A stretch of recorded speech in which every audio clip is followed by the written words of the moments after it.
Fulfilling Potential – Building a Deeper Understanding of Disability in the UK Today, February 2013. This is a BSL translation of key points from Fulfilling Potential – Building a Deeper Understanding of Disability in the UK Today, published by the Department for Work and Pensions in February 2013.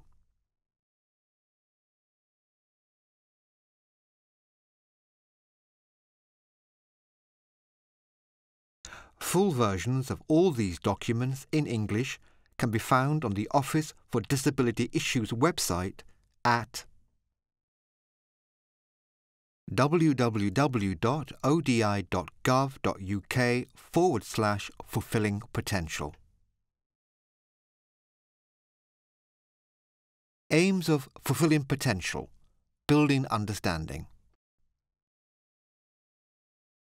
The aims of Fulfilling Potential – Building Understanding are: present the analytical evidence to inform the development of the next stage of work on fulfilling potential, the development of actions, outcomes and indicators. To inform public understanding and prompt debate about disability and the issues faced by disabled people. Raise awareness, drive a change in attitudes and support an increase in commitment to improving the lives of disabled people in the UK today. The development of the evidence base is an ongoing process, and this document will contribute to the debate rather than provide final conclusions. We have synthesized a range of research, carried out secondary analysis of survey data, gathered new evidence using the ONS Opinion Survey, and worked with academics and disabled people's organisations. Key findings are presented in this video. Disabled people make a huge contribution to our economy and society.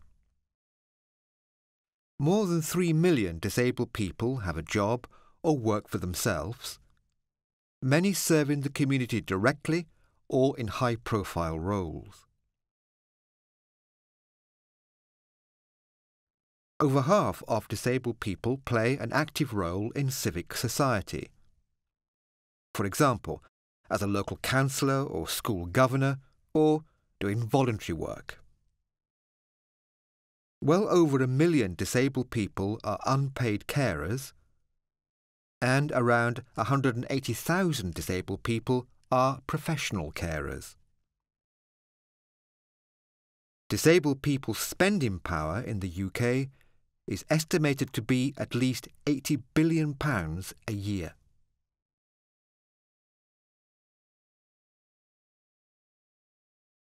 Not all disabled people are in receipt of disability or health-related state benefits. Not all disabled people are in receipt of disability-related benefits. Around 6 million people are, much fewer than the 11 million people who are covered by the Equality Act. Fewer than half of families with a disabled child receive health-related or disability benefits. Disability prevalence and receipt of disability-related benefits varies a great deal across the UK. Among the under 65s, disability prevalence ranges from 1 in 20 adults in more affluent London boroughs to 1 in 3 in parts of Glasgow and the Welsh Valleys.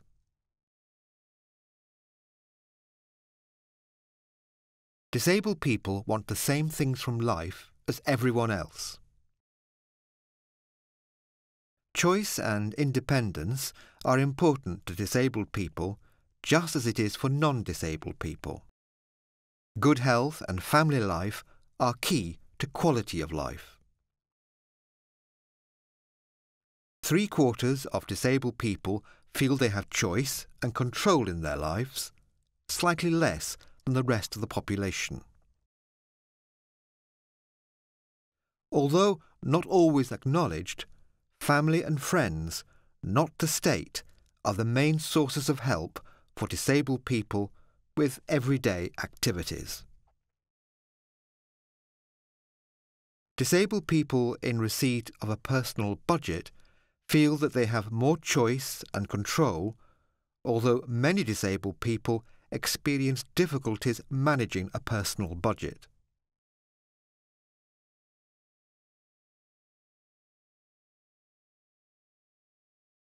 Some people, especially those with mental health conditions, are less likely to be offered one. Most people today have a positive attitude towards disability. A small minority do not. Fewer than 1 in 5 people now say they think of disabled people with discomfort or awkwardness.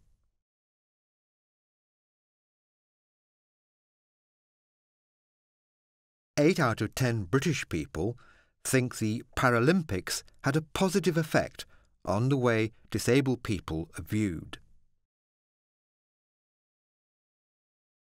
But 180 disability hate crimes are committed every day in this country. Fear and loss of confidence are the most common consequences of disability harassment.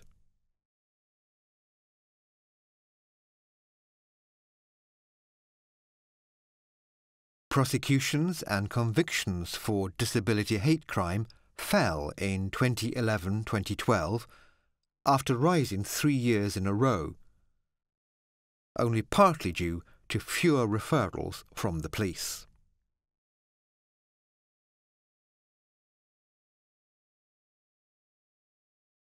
Most of us will experience disability at some point in our life. Only a small minority of health conditions are hereditary or present at birth.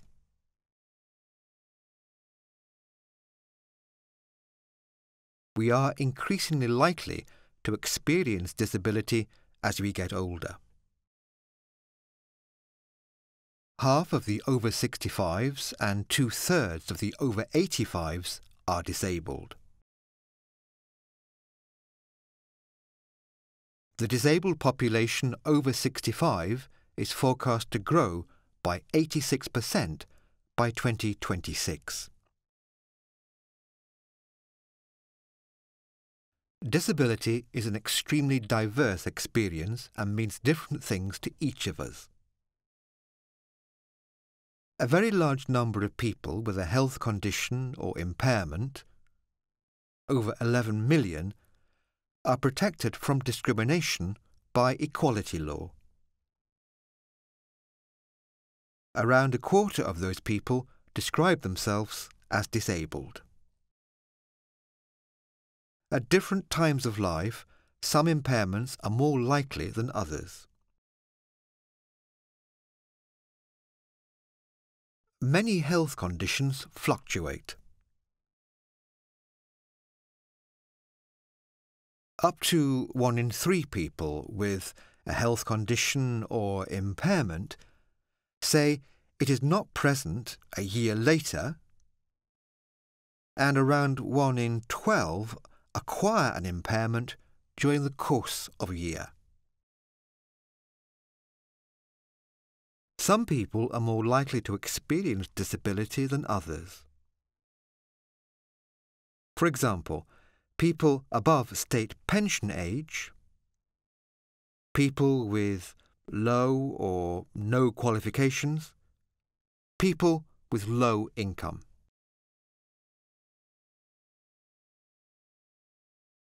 Those with mental health conditions, experience disadvantage across a range of life areas. Among the under 65s, mental health conditions are nearly as widespread as all physical conditions put together. As many as 18% of the population have a common mental disorder. 4 in 10 people starting to claim employment and support allowance have a mental health condition or a behavioural impairment. If you have a mental health condition, you are more likely to report problems accessing health services. There is a very high chance you will not be active in the labour market.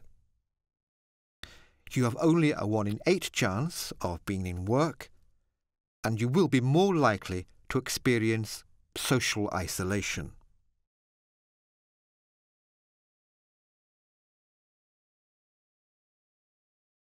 People say they feel less comfortable interacting with someone with a mental health condition than a physical one.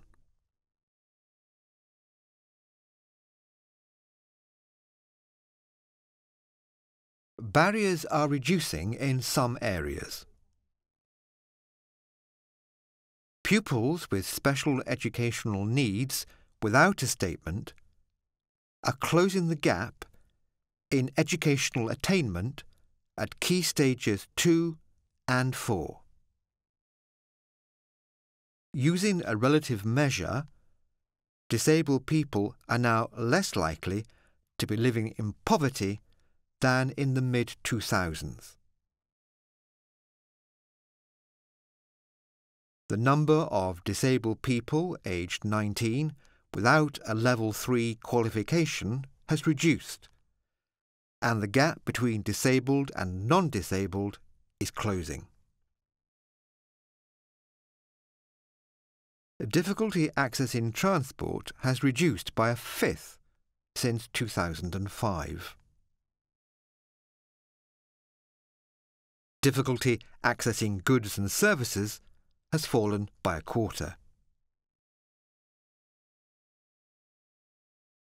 The gap between disabled people's employment rate and the rest of the population has closed by nearly 1/3.